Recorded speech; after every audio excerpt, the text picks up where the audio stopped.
Hello, this is Ken Ferrie with this week's Boots in the Field Report. With the holidays behind us, everyone's starting to focus on what's ahead for the 2026 crop. I truly believe that to improve on what we are going to do, we need to evaluate what we have done.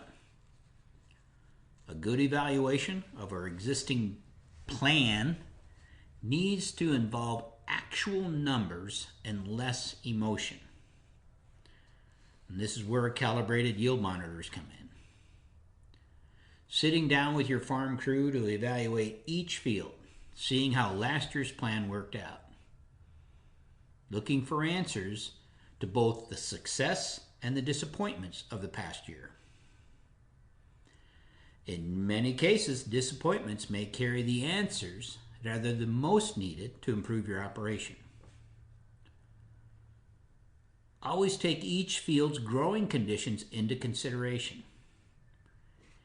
Be sure to separate Mother Nature's effect on yield from your management decisions.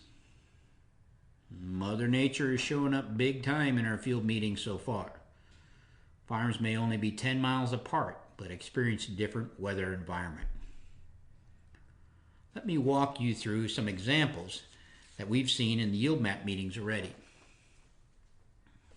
Let's say you plan a range of soybean maturities to both mitigate risk and stretch out your harvest.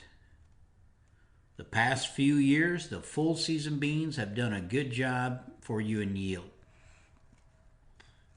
especially if we receive late season August rains, which often happen in the hurricane season. This year, in areas where we saw little to no rain in August, early September, locally, these full season beans lacked moisture to give us the big beans. So what we're seeing is that 3.6 to 4.2 maturity group kind of lackluster in yield compared to the 2.5 to the 3.3 beans. If we don't rely on past yield history and don't plug in this year's weather conditions, we could make an emotional decision that late maturity beans don't work for me. I need to cut them from my lineup next year. When you plant a wide range of maturities to mitigate risk, you shouldn't plan on hitting it out of the ballpark with all of them, because that seldom happens. We don't know what lies ahead for next year's weather. We might have a drought, we might not. The same thing is showing up in corn yield maps, especially if you experience pollination issues those days that we had the heavy fog during pollination. Good scouting records from the pest team can help sort out pollination issues caused by weather or insects that aren't related to the hybrid. When you combine your past data with this year's scouting records and weather data, we make better decisions. What worked, what didn't, and why. This is the time to sharpen our saws and get ready for the 2026 season. Having a lot of conversations on where to cut costs for 2026 in these tight margins. One question that keeps coming up is a question on cutting soil insecticides on the planter. This question boils down to one area quickly: rootworm pressure. How much rootworm damage are you seeing? And this statement's true whether it's corn on corn, rotated corn, traded corn. On field visits this summer, I have seen fields with very little feeding to fields of down corn from rootworm damage. Typically, you'll notice damage on the roots a few years before we deal with down corn. A one-year takeover can happen if a neighboring field has a blowout and the females migrate to your field to lay eggs. But this is somewhat rare.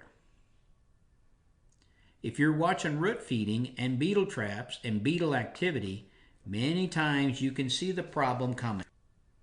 Rootworm feeding is kind of centralized by field. one field has an issue, the next one doesn't, for several reasons. So a plan based on what the neighbor is doing can be risky. Well, he's not using insecticide, so I'm going to cut mine. When a grower asks about going naked with insecticide to save cost or switching to a cheaper insecticide to save cost, first question, what is your rootworm pressure? Now, beyond rootworm, seed treatments do a good job on the seed attacking insects. But if you have rootworm pressure and you know it, and you're switching to a cheaper insecticide, be sure it controls rootworm. When someone calls with this question of cutting insecticide, and I ask about how much root feeding are they dealing with, and the answer is, I don't know.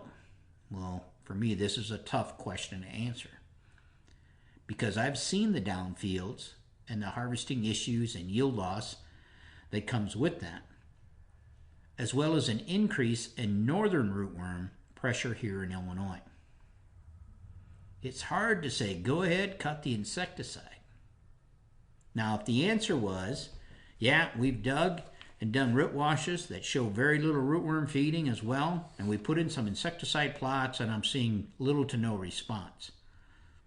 Well, it's a lot easier there to hedge, to go naked and take the insecticide off.